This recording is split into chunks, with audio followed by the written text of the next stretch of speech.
Good morning, everyone.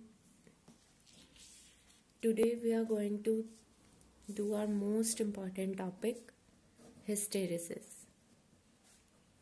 As per your demand, you want to repeat the lecture of first unit, that is gradient of a scalar field. वो मैंने आपको last Saturday repeat की है.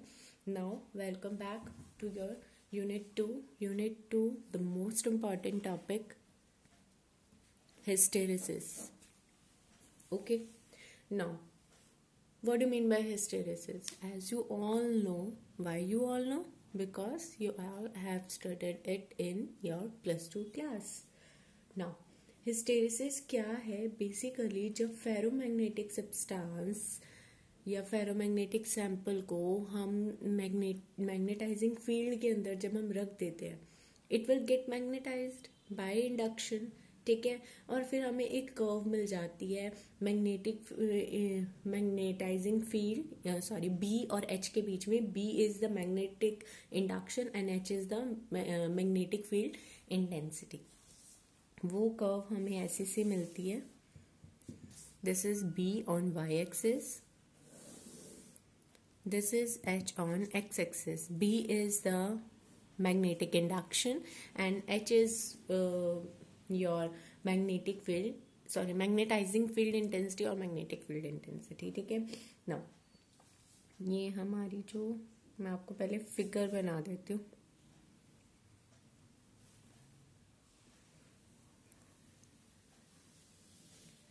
This is our magnetization curve. थोड़ा सा tilt हो गया. Okay, this is origin O, ये यहां से गया A. This is a saturation point.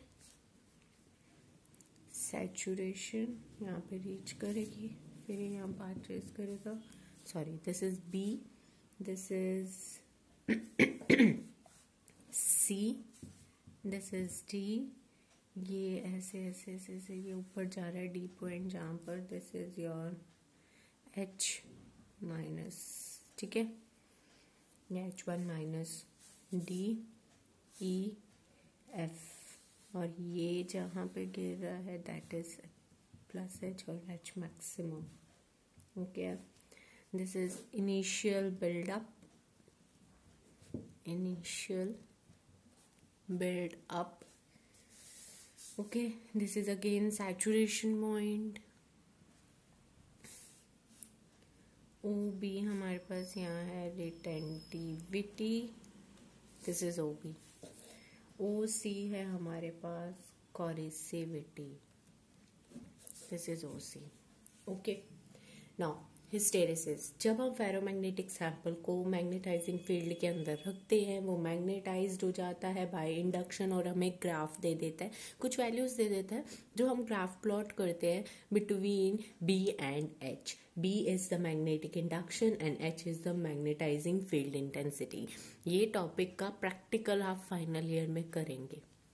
Okay. तो अब हम करते हैं हिस्टेरेसिस. समझ आ गया? ठीक है. मैं ग्राफ क्लियर करती हूँ. Now to start with H is equal to 0. To start with H is equal to 0. इस पॉइंट पे H क्या है? 0. इस पॉइंट पे B क्या है? 0, क्योंकि ये ओरिजिन पे है. ये 0 0 पॉइंट है. यहाँ पे H की वैल्यू भी 0 है और B की वैल्यू भी 0 है. मैं यहाँ से स्टार्ट कर रही हूँ. To start with H is equal to 0, the magnetization represented by B क्या होगी? B भी 0 होगा. यहाँ H 0 है, वहाँ B भी 0 है. जैसे जैसे मैं H इंक्रीज करूंगी B भी इंक्रीज करता रहेगा. ठीक है. और ये एक पॉइंट पे पहुंचेगा. इसके बाद जितना मर्जी H इंक्रीज कर लो, B इंक्रीज नहीं होगा. That point is known as A point, which is known as a saturation point. ठीक है. I am repeating again. To start with H is equal to 0. इस पॉइंट पे H भी 0 है, B भी 0 है. ठीक है. यहाँ से फिर जैसे जैसे हमने H की वैल्यू इंक्रीज करी, B की वैल्यू भी इंक्रीज करती रही. एक पॉइंट ऐसा आया, उसके बाद जितना मर्जी H इंक्रीज कर लो, B नहीं इंक्रीज हुआ. ये जितना मर्जी B इंक्रीज कर लो, H इंक्रीज नहीं हुआ. ठीक है. तो that point is known as saturation point. At A point the state of saturation is reached. यहाँ पर आकर कुछ भी इंक्रीज नहीं होगा H में. सॉरी एच में अगर इंक्रीज हो रहा है जितना भी, बी में कुछ भी इंक्रीज नहीं होगा। ओके, फिर सैंपल डीमैग्नेटाइज्ड, यहाँ पे पूरा वो मैग्नेटाइज्ड हो चुका है। फिर सैंपल डीमैग्नेटाइज्ड हो रहा है, ठीक है, डीमैग्नेटाइज्ड हो रहा है, लेकिन वो सेम पाथ से नहीं डीमैग्नेटाइज्ड हो रहा। ओ ए से गया था, ए ओ से नहीं वापस आ रहा डीमैग्नेटाइजेशन होके, ठीक है। जब वो डीमैग्नेटाइज्ड हो रहा है वो लैग बिहाइंड कर रहा है एच को। दिस फिनोमिना जिसमें वो बी को लैग बिहाइंड कर रहा है, मतलब बी को पीछे छोड़ रहा है, ठीक है, बाय द मैग्नेटाइजिंग फील्ड, उसे हम कह रहे हैं हिस्टेरेसिस, ठीक है।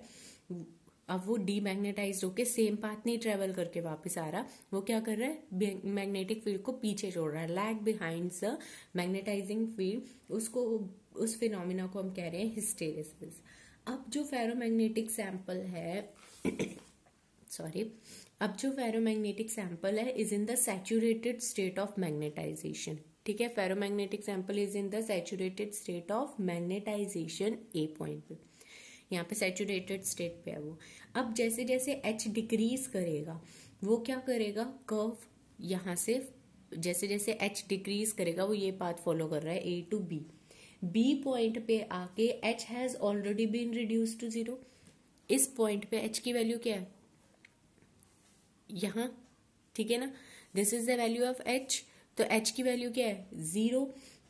जब वो डीमैग्नेटाइज्ड हो रहा है वो ये वाला पाथ फॉलो कर रहा है A to B. B point पे आके एच की वैल्यू ऑलरेडी 0 हो चुकी है, बट बी की वैल्यू 0 नहीं है, बी की कुछ वैल्यू है। वो वैल्यू क्या है, this is the value O B, ठीक है, this is the value O B. इसे हम कह रहे हैं रिटेंटिविटी या फिर रीमेंस, रिटेंटिविटी या फिर रीमेंस, या फिर हम बोल रहे हैं residual magnetization, sorry magnetism, residual magnetism, ठीक है, क्लियर है।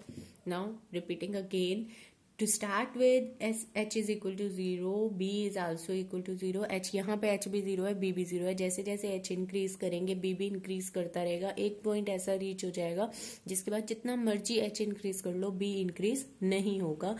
दैट पॉइंट और that state reaches to the saturation state.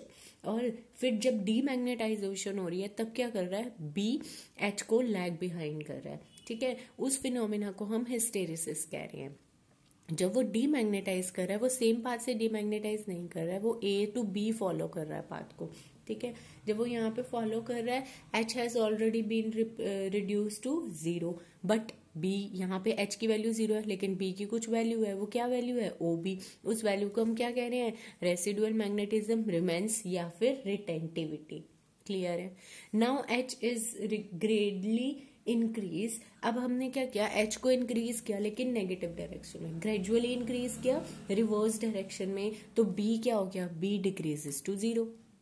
H को नेगेटिव डायरेक्शन में इंक्रीज किया तो बी डिक्रीजेस टू 0, ठीक है, at certain value of H.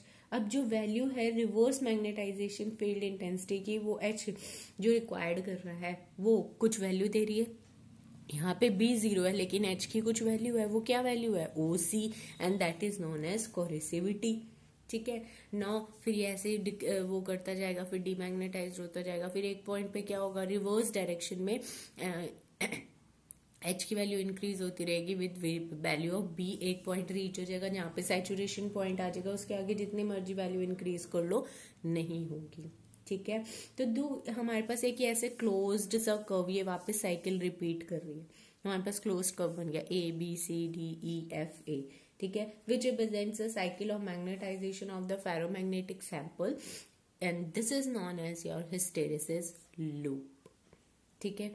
तो अब यहाँ पे रिटेंटिविटी क्या डिफाइन हुई, रिटेंटिविटी क्या है, ये रेसिडुअल मैग्नेटिज्म है जो लेफ्ट बिहाइंड कर रहा है मैग्नेटिक सब्सटेंस को जब मैग्नेटाइजिंग फील्ड 0 को रिड्यूस कर रही है, मैग्नेटाइजिंग फील्ड 0 को रिड्यूस कर रही है, this is known as retentivity.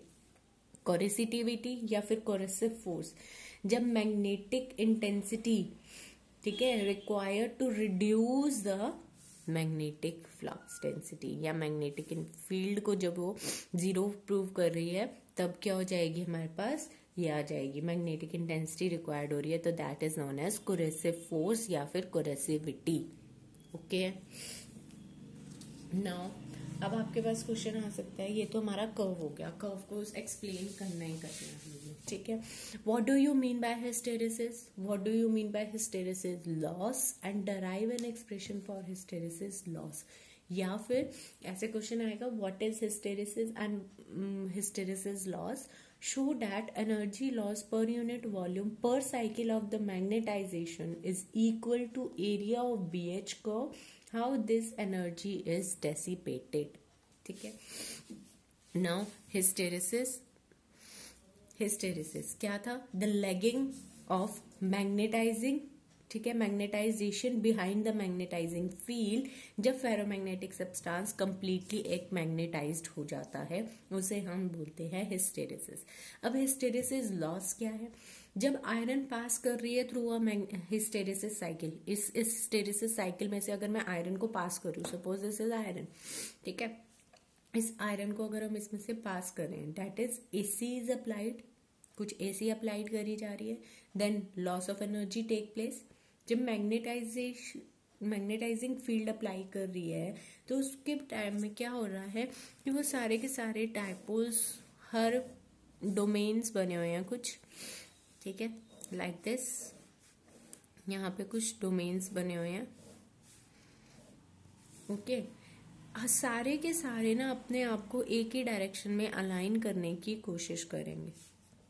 इस डायरेक्शन में तो सारे इसी डायरेक्शन में रहेंगे, इस डायरेक्शन में तो सारे इसी डायरेक्शन में रहेंगे, ठीक है। This is your one domain, ये एक डोमेन है, वन डोमेन, ये एच, ठीक है, ये एक डोमेन है, ये एक डोमेन है, ये एक डोमेन है, ओके। और वन डोमेन की जो साइज होता है 10⁻⁻8 मीटर्स का होता है। जब मैग्नेटाइजिंग फील्ड अप्लाई करी जाती है तो सारे के सारे अपने आप को एक ही डायरेक्शन में लाने की कोशिश करते हैं, ठीक है। तो जब वो सारे के सारे काम करने की कोशिश कर रहे हैं, एक ही डायरेक्शन में लाने की कोशिश कर रहे हैं, तो कुछ अमाउंट ऑफ वर्क डन हो रहा है, ठीक है, वो हीट की फॉर्म में लॉस हो रहा है, तो इसलिए हमने इसे बोल दिया है हिस्टेरिसिस लॉस, ठीक है। अब हम एक्सप्रेशन करते हैं इसका। ये हमारे पास एक आयरन आ गई, ठीक है, हमने कहा ना हिस्टेरिसिस के ऊपर रखते हैं, तो ये हमने इसमें सॉलिनॉइडल कर दिया इसको, ये हमने एसी अप्लाई कर दी, ठीक है। तो let there be a rod of magnetic substance of length L, area of cross section A, placed inside a solenoidal, उसको हमने सॉलिनॉइडल के अंदर रख दिया, ठीक है। सॉलिनॉइडल कैसे बना? नंबर ऑफ कॉपर वायर्स की एंड टर्न्स दी हैं, तो करंट इसमें से फ्लो करेगा, चेंज करेगा, there will be a induced EMF in the rod, rod के अंदर इंड्यूस्ड ईएमएफ आ जाएगी, ठीक है।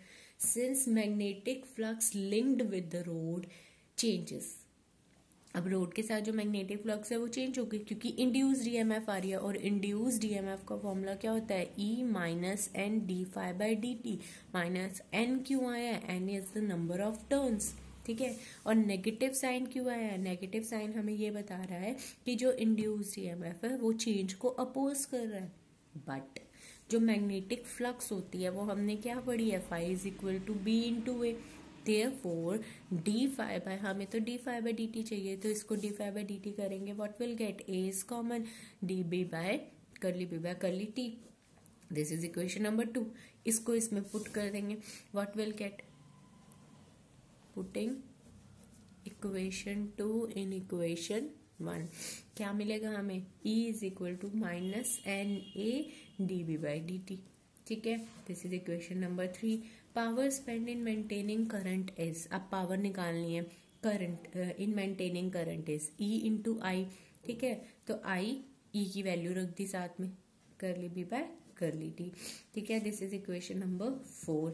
अब बाय यूजिंग इक्वेशन 3, इस इक्वेशन को यूज करके हमने ये निकाल लिया कि हमने पावर निकाल ली in maintaining, power spend in maintaining current, spend है ना तो इसलिए नेगेटिव साइन कैंसिल हो गया हमारे पास, बट जो हमारी मैग्नेटाइजिंग फील्ड होती है, ठीक है, मैग्नेटाइजिंग फील्ड H की वैल्यू होती है NI अपॉन L, तो ये हो गया हमारे पास I is equal to LH upon N, this is equation number 5। अब इसको इसके अंदर पुट कर देंगे तो हमारे पास पावर स्पेंड क्या आ जाएगी? 5 in 4, तो पावर स्पेंड हमारे पास क्या आ जाएगी? पावर स्पेंड आ जाएगी एन, आई की वैल्यू पुट कर देते हैं, ALH/N डी टी। ठीक है, ये एन से एन हमारा कैंसिल हो गया, we get ALH dB/dt। This is equation number 6। Energy spend और work done in time dt। इस पे बहुत कुछ डायरेक्ट है, तो डायरेक्ट ही सॉल्व करना है कि कुछ भी कहीं से भी आ रहा है।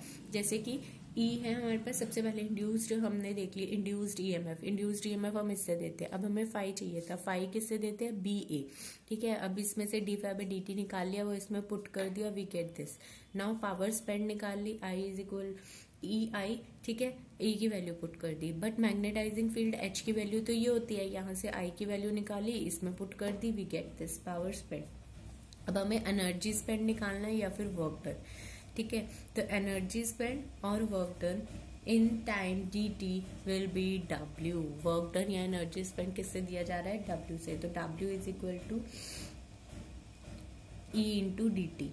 ठीक है, ये आ जाएगा, तो ये dt से dt कैंसिल हो गया। इक्वेशन नंबर 6 यूज करी, E into dt, sorry power spend into dt, ये आ गया मेरे पास dW। ठीक है, ये dt से dt कैंसिल हो गया, what will get ALH dB। This is your equation number 7। Clear है, this is your equation number 7। Work, अब हमें तो क्वेश्चन में पूछा है work done per unit volume.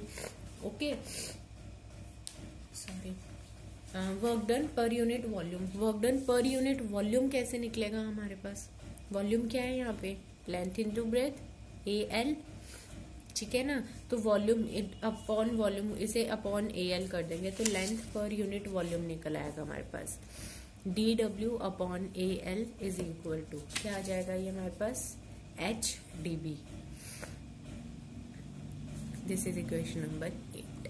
ठीक है, पर यूनिट वॉल्यूम, तो total work done per unit volume per cycle, per unit volume per cycle is equal to the area of the hysteresis loop। HDB आ गया ना, okay, area of the hysteresis loop। This implies hysteresis loss per unit volume per unit cycle is equal to the area of hysteresis loop। ठीक है, next topic इसी के अंदर ही है, relation between BH loop और IH loop. BH loop और IH loop के बीच में relation. BH is magnetic field and magnetic field intensity, IH is current and magnetic field intensity. ठीक है, अब हमें पता है B, I और H के बीच का रिलेशन। ठीक है, वो क्या है, B vector is equal to mu naught H vector plus I vector. This is the relation between B, I and H। अब सारे के सारे सेम डायरेक्शन में है, तो मैं इनकी वेक्टर पोजीशन हटा दूंगी, B is equal to mu H plus I, ऐसे भी लिख सकते हैं। ठीक है, तो DB इज इक्वल टू क्या हो जाएगा, mu naught DH plus DI, ये हो जाएगा हमारे पास। Multiplying both sides with H, multiplying both sides with H, ये बाय H। ठीक है, तो ये क्या आ गया, H dB is equal to mu naught H dH, mu naught भी मैंने दोनों के साथ कर दिया, ब्रैकेट खोल दिया, mu naught H DI। Okay, now integrating for a complete cycle of magnetisation, what will get, for a complete cycle of magnetisation integrate कर दिया, H dB is equal to mu naught constant बाहर, integral H dH plus again mu naught बाहर H DI। ठीक है, but ये जो H DH है this is equal to 0। क्यों 0 है, क्योंकि H is a scalar quantity, so line integral of scalar quantity with scalar quantity is 0। ठीक है, H is a scalar quantity, तो स्केलर क्वांटिटी का लाइन इंटीग्रल 0 होता है, तो ये वैल्यू 0 आ गया हमारे पास। तो क्या बचा हमारे पास, H dB is equal to mu naught H DI, ये बचा हमारे पास। ठीक है, now this is equal to mu naught into this is what, area of HI loop या IH loop, and this is what, area of BH loop. तो ये हमारे पास रिलेशन आ गया between BH loop and IH loop के बीच में। ठीक है, हमें ये रिलेशन पता है, B vector is equal to mu naught H plus I होता है, सारे के सारे सेम डायरेक्शन में है, तो हमने इनके वेक्टर्स हटा दिए, डी बी डिफरेंशिएशन के टर्म्स में लिख लिया, D B is equal to mu naught D H plus D I, दोनों साइड्स एच से मल्टीप्लाई कर दिया, फिर हमने closed complete cycle of magnetization के लिए इसे इंटीग्रेट कर दिया, we get this mu naught बाहर। नाउ एच डी एच हमारे पास 0 है, क्योंकि एच हमारे पास स्केलर क्वांटिटी है ऑफ अ, तो so line integral of a scalar quantity is 0, तो ये चीज हमारी फिनिश हो गई, 0 इंटू म्यू नॉट 0, तो this is equal to this. Okay, तो ये हमारे पास आ गया area of B H loop is equal to mu naught into area of H I loop, this is the relation between B H loop and H I loop. Okay, this is your complete topic of hysteresis, ये हमारा hysteresis का topic complete हो गया, and try your best to do it today only, इस topic को आज में ख़त्म कर लेना और बहुत अच्छे से कर लेना, क्योंकि अगले जो टॉपिक्स है इससे थोड़े से रिलेट है भी और नहीं भी, लेकिन अगर आपको ये टॉपिक समझ आएगा तो आप इसकी 3 टॉपिक्स और कर पाएंगे, जिसका नाम है डायमैग्नेटिज्म, पैरामैग्नेटिज्म और पैरामैग्नेटिज्म, इन तीनों की हमने डेरिवेशंस करनी है अब, ठीक है। Okay, thank you.